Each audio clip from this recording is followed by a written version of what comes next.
Hello, change makers. Hello, young people, and everyone around the world. I am extremely honored to join this year Virtual Africa Conference. Thank you, PMI, for inviting me. There is so much power and energy and inspiration, I think, when we all come together in one space. And I hope to send that energy to all of you from Tunis, where I am right now. I also hope that you and your loved ones are safe and healthy during this strange time of a global pandemic that is making all of us challenged mentally, physically, financially. And I just hope that you are feeling well and that you're positive. And we also should remember and pay tribute to all those who lost their lives during this pandemic. So if you had any loss during this really difficult time, we stand in solidarity with you. And we feel your pain and suffering because many of us have lost people and loved ones during this pandemic. And I really look forward to the conversations today, and I want to maybe share with you some of my thoughts on Africa's transformation, especially through intergenerational co-leadership, which is a concept I curated when I took on the mandate of the African Union Envoy on Youth. But let me first maybe start by sharing my story. And my story perhaps started as many young people on the continent, the story of feeling powerless and angry, and then finding power in your voice to change things and to do something. And if I would sum up the lesson of my story, I think it has been about moving from fighting against to fighting for. And especially as a younger, you feel like you have to fight everything and everyone just to exist. Don't wear this, don't cross your legs, learn how to cook. When are you getting married? I think my mom gave up on that one when I turned 30. But I remember as a girl, I fought against many people in my family just to be and to become. And then I went on to fight the system, the so-called establishment, the dictatorship in my country, Tunisia, during the revolution 10 years ago. I was on the streets, I got arrested, I got jailed, I got deported and blacklisted from other African countries.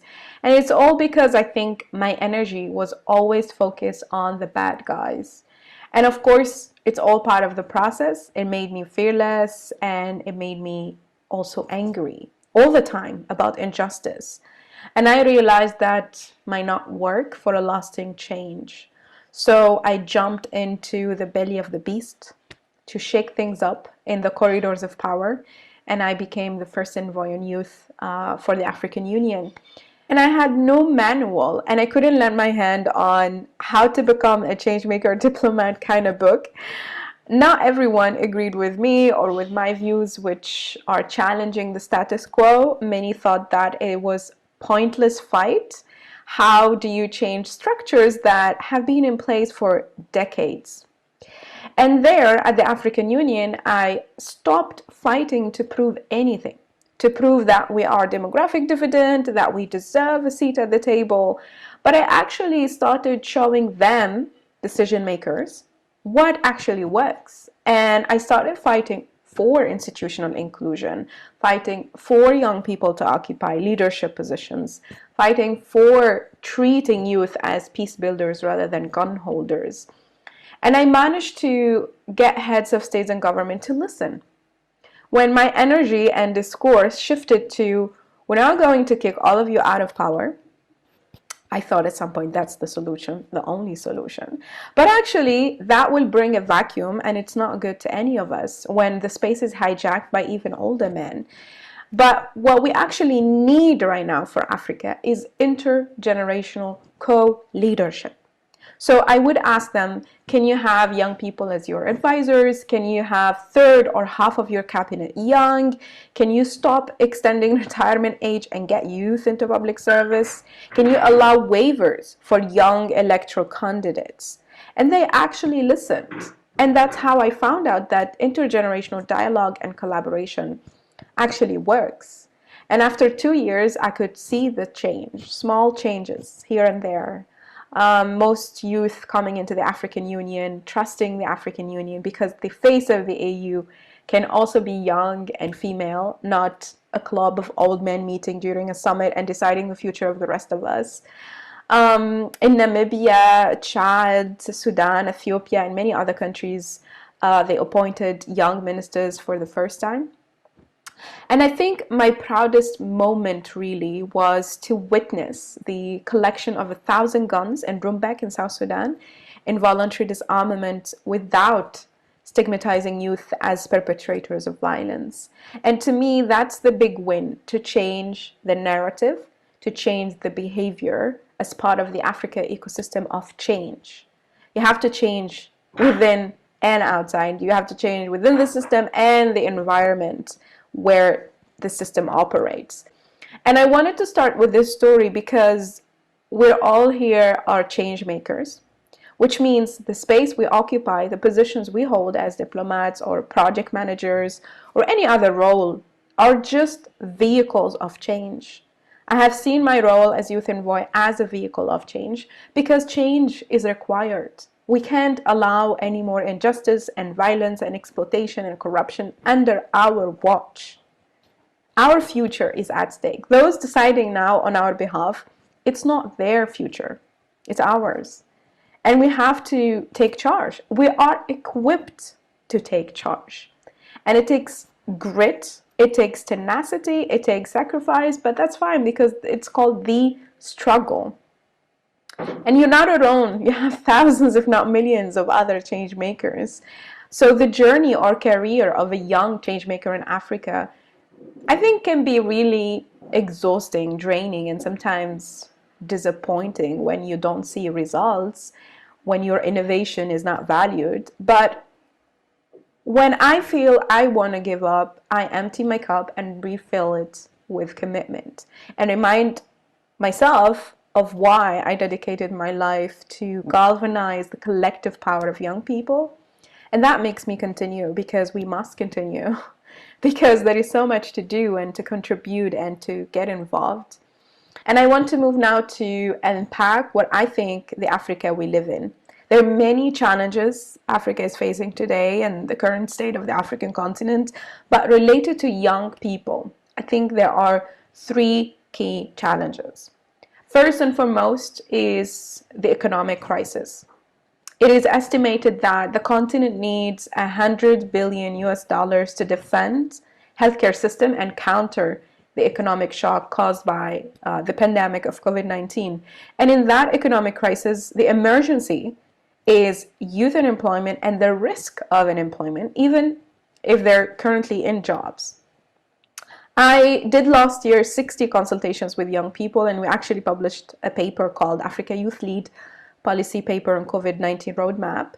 And we documented young people's experiences during the pandemic outbreak. And many of them said really something that struck me, that it's the same for me to die of hunger of COVID-19 or sink in the Mediterranean. Because I do not enjoy basic human rights as a young person. And by that, they mean the right to livelihoods and dignity. And even before the pandemic, actually, African economies generate only 3 million formal jobs annually for an estimated 12 million youth entering the workforce every year. And now about 20 million jobs are at risk. So we ended up with a generation in waithood, waiting for adulthood. Because young people cannot transition to adulthood if they do not have financial freedom and do not participate in political and social life. And even the youth age in Africa, according to the African Youth Charter, according to PMI, is 35, is until 35. But for the UN, youth is mostly till 24. and for Europe is max till 29. So we have at least 10 years gap with the rest of the world of what being and remaining young means, because every day is a hustle for young Africans. Every day is a challenge to survive. The second challenge, I think, is one of the biggest challenges we're facing today on the continent, is the digital divide. It's great we are talking about technology here at the conference, but 70% of Africa's population is actually offline. And the Economic Commission for Africa actually breaks it down for us. So 460 million of us in Africa have actually a phone. Only 100 million of us have a phone that actually has access to the internet. Only 60 million of those have the internet, and only 40 million of those have stable, regular internet at affordable prices. So from 460 million with mobile, we end up with 70% of us offline. And worse than that, 51% of Africans don't have access to electricity or reliable source of energy. And with no energy, we all know there is no digitalization across all sectors. So we can talk about digital transformation as an innovation force, etc., etc. But digital is also a privileged closed space. And the power of information is vastly unequal depending on who has access to information and control connectivity and who cannot.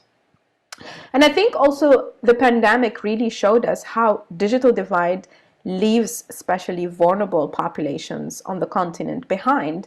Rural youth, refugee youth, displaced youth, youth with disability, they all feel they are denied access, but also opportunity to thrive, because access to knowledge without access to opportunity just becomes an access to frustration. The third, and to me the most critical challenge that I want to share with you today, is the generation gap. So Africa has the youngest population, as we all know, 65% under the age of 30. If we look into the future, Africa's population will double. So by 2050, we will have 2,100 million African youth, which means 1 in 4 people on earth will be African. And that's a blessing to have a young population. That means labor force, innovation, creativity, and a bright continent. But the issue is the generation gap. The average age of African leaders or leadership in the continent is 64. And the average age of the population is almost 20. It's 19.5. So it's at least 40 years of gap in leadership. And this gap is largely reflected not only on the level of top leadership, but across various structures of leadership. Youth are perceived as a political counterweight to the existing power, or a threat or a dangerous class of these masses, while the existing system and people in power are perceived by young people as old men overstaying and not listening to their grievances, corrupt and not representative of the population needs. So there is this huge distrust that pushed youth out of leadership. And this is why I think as young people, we're asking today about these contradictions on our continent, why we could nourish the economies and markets of the world but not able to feed ourselves. Why many of our best young educated doctors, teachers, engineers, entrepreneurs are serving other continents and other countries, not ours. Why we have the most youthful population in the world, but also the largest refugee and displaced population and the most insecure and unemployed. How can we prepare for jobs in the 21st century economy with 20th century education?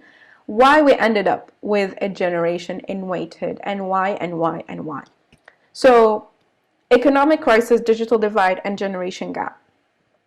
To me, these are key challenges we're facing today, and we have to deal with them in order to solve one of or many of Africa's critical challenges. But how does this all relate to project management? I think the link between these challenges is governance. To me, the real issue our generation is facing today is the issue of governance, the issue of mismanagement, whether it's resources or election management or vaccine management or waste management. It is governance. Governance is the delivery of services, and most challenges on the continent is related to delivery and execution of services. Even for technology and digital space to be democratized, it depends on governance. If we are empowered with the digital skills, but we don't have the digital infrastructure, we're not crashing internet prices, we're not creating the enabling environment, then we're not solving the real problem here. And that cannot be achieved without governance. And even the current pandemic is not only a health crisis, but it's also a governance crisis, which really requires effective management of healthcare system. And I think this all can be solved if we adopt an approach of intergenerational co-leadership. As I mentioned earlier, in my personal experience, working in intergovernmental spaces, working in multilateral institutions, intergenerational co-leadership works when we have co-creation, co-designing from policy to implementation to execution to management to all of the levels, and where young people really are co-leading the process, taking ownership of the process until the results, we can see the shift and we can see new innovation emerging. And when I say intergenerational co-leadership, I don't mean passing the torch to the current generation, because that only implies that youth are of tomorrow, not today. Because whenever we say we want youth in leadership, we're told, yeah, we're going to pass the torch to you. We're going to leave the legacy to you. You're going to take, leadership in the future. But I don't think 35 years old is tomorrow. It's actually today. It's a leader of today. And I think current elder leaders would have to step out anyway, sooner or later. But they're not thinking of what's the alternative. And inheriting systems we did not co-design is basically setting our generation to failure. Our generation has not navigated bureaucracy and governance spaces in order to transform them. And the danger is that if we do not start co-leading now with the other generation, learning from their wisdom and mistakes, we cannot break the cycle. We cannot bridge this gap. We cannot transform the failing systems. We cannot allow for young people to thrive and bring new vision to the continent. And I think our future is about innovation, disruption, curiosity, emotional intelligence, and passion to explore knowledge and learning and purpose from completely different experiences. Maybe in the 50s and 60s, our elders had a Pan-African vision to liberate the continent, to build nation states, but we have a new Pan-African vision today of a borderless Africa, of e-governance, e-commerce, African passport. And this vision needs to be intergenerational, because we are a continuation of all generations and we need to collaborate. And I think it's now for our generation to turn this generational gap into really powerful space for social change. So we don't end up, when we are elder and older, doing the same thing to the next generation. So we don't end up being frustrated in every step of our careers because the systems are broken, the system don't understand the new generation vision, and we did not do the work of rebuilding and transforming them. So yes, we have many challenges. We have a generation trapped in the state of waithood, but I really want to leave you with a hopeful note, because I am optimistic and I believe in my generation, because we're the most resilient, better educated, and the coolest generation. And if I would choose which generation I would be born in, I would be proudly a millennial. Because I think we are a generation in transition. We're transitioning the world into a whole next level of innovation, technology, and leadership. So really, no excuse of why we can't make a difference, whatever we are, whatever managerial positions we're holding, whatever leadership positions we're holding in public service or private sector or artistry or diplomacy or academia or any other space we are really in. We are born free in post-colonial Africa. It's our birthright. We deserve peace. We deserve to aspire to be whatever we want to be as young Africans.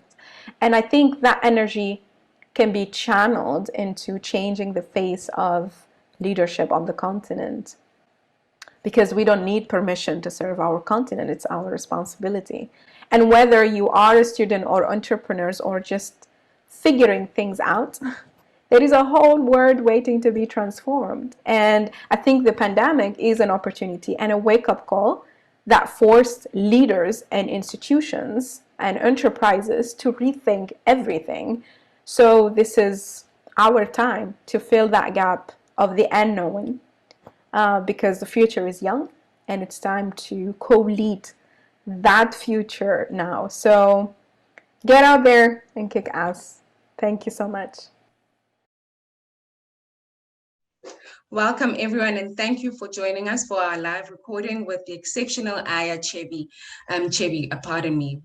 She just spoke to us about intergenerational co-leadership, highlighting that we are in a powerful space right now as the youth of Africa for social change, and that we are faced with key challenges with regard to the economic crisis, the digital divide, as well as the generational gap.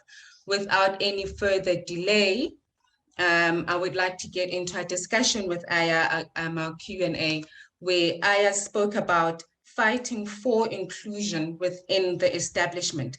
And I would like to know, Aya, what key learnings from your engagement with the UN and as a special envoy can you give the young women and men of Africa to continue to fight for this inclusion in the pockets of space that they occupy? Thank you so much. It's great to engage with everyone watching us.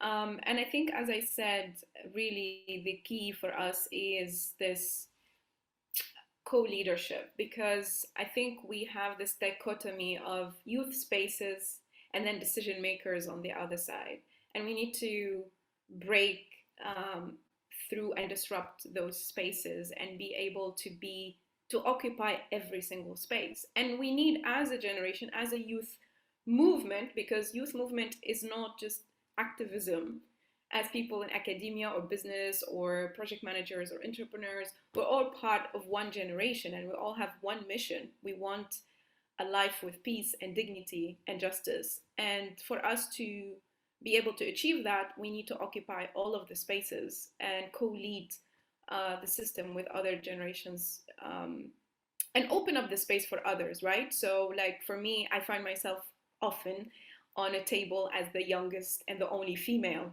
And my job then is to open up the space for more young women to come into the space, to disrupt it, to have their voice heard, to put on the table their ideas. And I think in every pocket of our spaces, as you said, we need to do that. If you're an entrepreneur and the youngest or the only young female there, you need to bring more of us into your space. So we don't end up, always being the first and the youngest. We want to get rid of all these, exceptions. We want to become the mainstream. I think that's the goal.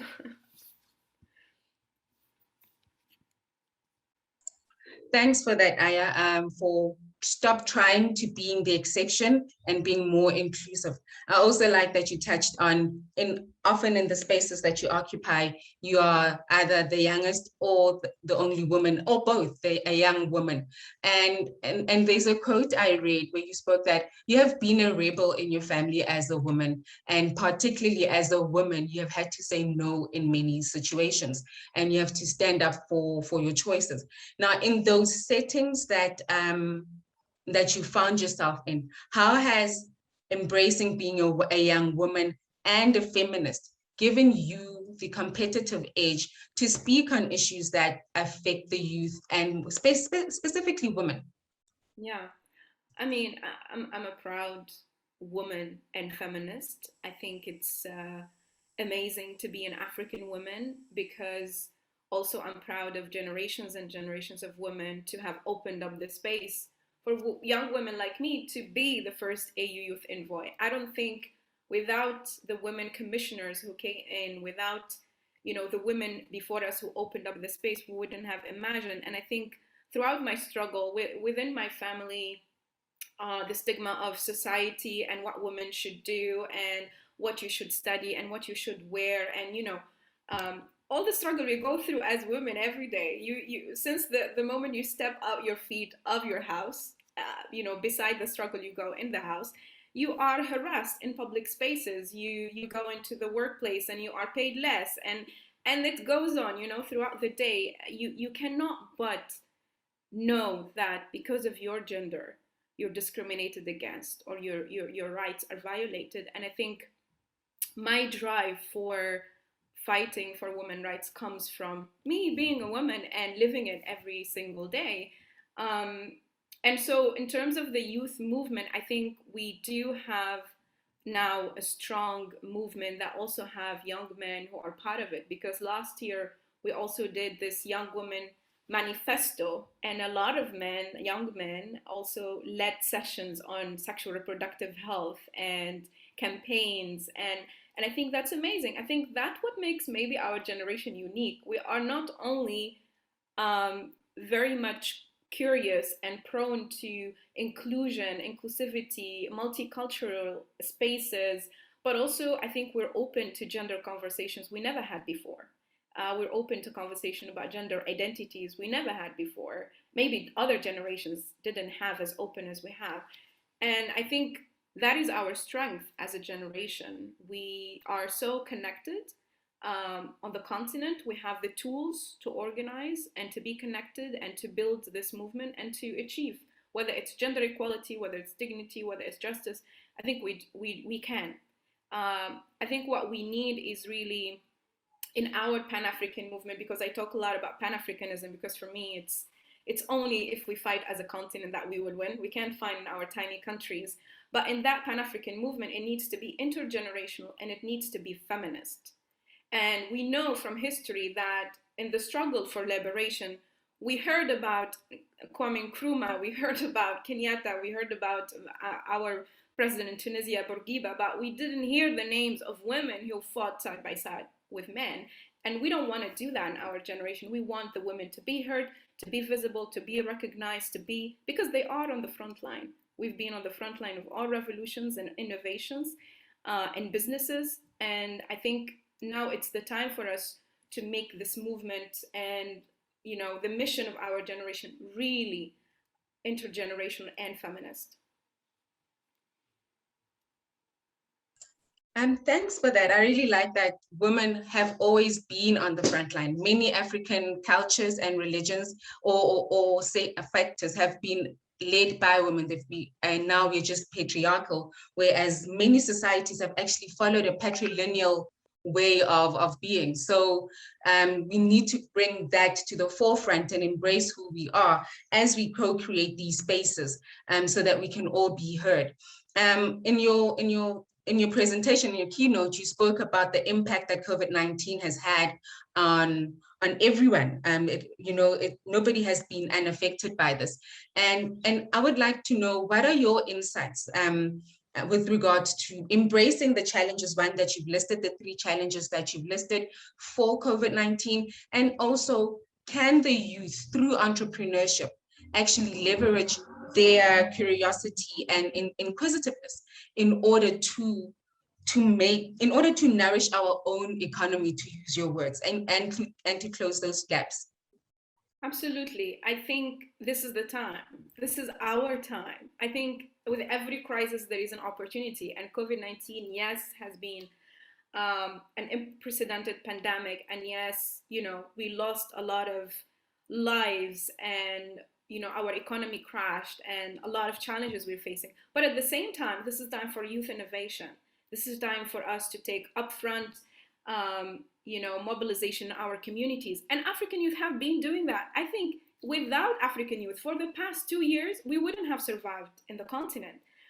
We wouldn't have had, the least rates among, the global rates in the world, and the management we did, because youth are in the communities, youth are the entrepreneurs, youth turn their offices into production of sanitizers and masks, and we're resilient. We just adapt with the situation. You turn their businesses online and things like that. So I think my final message to the audience watching us, who are coming from all walks of lives, and especially from entrepreneurship, is that this is our time to take up front seat, to innovate, and to solve our continent solution. Because again, as I said, we don't need permission to serve our continent, and we don't have to wait for decision makers who sit there waiting for some solution to come in, or who don't believe in your idea, or who doesn't fund even your idea.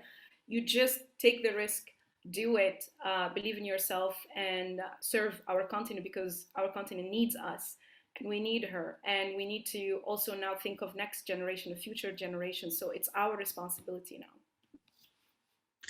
Thank you so very much for those parting words, Aya, in terms of being risk takers and being radical, resilient, and just going out there to leverage our youthful exuberance, as I like to call it, for change that we want within Africa and for Africans. And with that, thank you to everyone who's tuned in, and I appreciate your time that you've given to us, both Aya and the listeners. And please do enjoy the rest of today's offerings. Thank you.